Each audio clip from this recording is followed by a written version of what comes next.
एक खंडता और विखंडता पर मैं पूरी देश की बताता हूँ। अपनी भारत सर्वोपरि महान है। भारत की एक-एक खंडन और विखंडन सब मिल कर के भारत के नया प्रगति की ओर भेज रहा है। मैं उम्मीद करता हूँ कि आप तमाम भारतवासियों को इस देश में किसी का और जाति का और मजहब का सामना न करना पड़ता। हर धर्म और हर मजहब मिलकर रहते हैं। मैं अपनी उम्मीद और अपनी कामयाबी पर सीधा खरा उतरूँगा और ये मेरी पहचानता ही रही है और शुरू से ही समाज सेवा मेरे दिल की हिस्सा बन के रही है और ये समाज सेवा हमारे देश की बहुत बड़ा परंपरा है और ये परंपरा को निभाते निभाते हमारे कितने पूर्वजों ने इस पर कुर्बानी दे दी। आज ब्रिटिश ज़माने में अंग्रेज़ों की चंगुल से हमारे पूर्वजों ने देश को आज़ादी दिलवाई।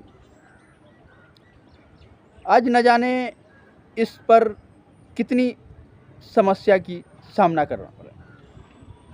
न्याय हमारे देश की बहुत गिर गई है। न्यायपालिका अधिक से अधिक गिर चुकी है, लेकिन मैं कोशिश करता हूँ, उम्मीद करता हूँ कि न्यायपालिका भी आगे की ओर बहुत सुधार में लाए। न्यायपालिका हमारी देश की अर्थ और व्यवस्था दोनों पर ही मजबूती बनाती है। हिंदुस्तान में संविधान में लिखा हुआ है कि न्याय और रोजगार एक व्यक्ति को देना आवश्यक है। किसी भी व्यक्ति को न्याय और रोजगार जरूर दिलाइए कि रोजगार से उसका घर परिवार चलता है और न्याय से वो सुखी रहता है। अगर उसके साथ कुछ घटना होती है तो न्याय उसे मिलना चाहिए। जैसे बहुत सी जाति बिरादरी का जो लोग है हमारे हिंदू धर्मों में, जो करोड़ी नोट बख्खो जिसका अपना ही सब कुछ है, उसका मुकदमा कभी भी सरकार की घर में नहीं जाता है। उसमें एसपी, कलेक्टर, दरोगा, ए टू जेड सब उसके पास में अपना ही है। जो भी सज़ा होता है उसका अपना ही में मिलता है और अपने को देना पड़ता है। तो न्यायपालिका हमारे देश में ऐसा भी है। भारत सर्वोपरि महान देश है। उस महानता में से मैं उम्मीद करता हूँ कि हमारा हर देश, भारत ही नहीं, हर देश हमारे भारत की ओर देखती है। भारत बहुत ही महानता की ओर से चलती है। ये पूरे देश में ही नहीं, पूरे विश्व में नहीं, आज पूरी दुनिया ही दूध पी करके ही जवान हुआ है। अब जानते भी होंगे, अगर किसी भी जीव का अगर बच्चा जन्म लेता है तो दूध ही पीते हैं।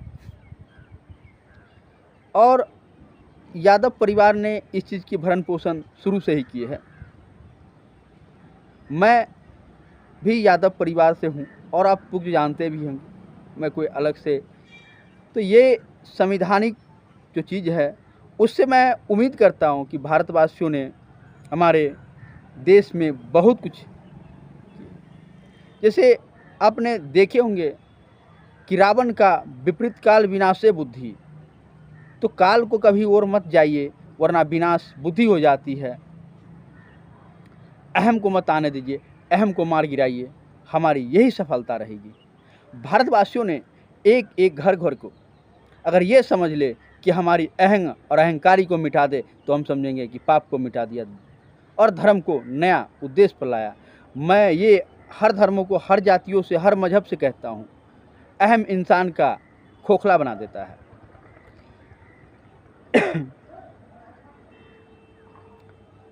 मैं सभी देशवासियों को कहता हूँ, वीरगंज से नेपाल के रास्ते में जाता हूँ, चाहे वीरगंज नेपाल में लग जाता है, रक्सौल बॉर्डर टू नेपाल मैं वहाँ भी जाता हूँ, वहाँ भी मैं कई बार कहा हूँ। मैं लोगों को मैं बहुत जगह शिक्षा किया, शिक्षित के रास्ते से मैं बहुत समझाया, बहुत विचार किया। भिट्ठा मोर न जाने और कई रास्ते से मैंने प्रदेश गया और न जाने कितने देशों ऐसी बहुत जगह। तो यही कहते ही मैं अपनी बातों को सदा विराम देता हूँ। जय हिंद, जय भारत। एक बार बोलिए भारत माता की जय।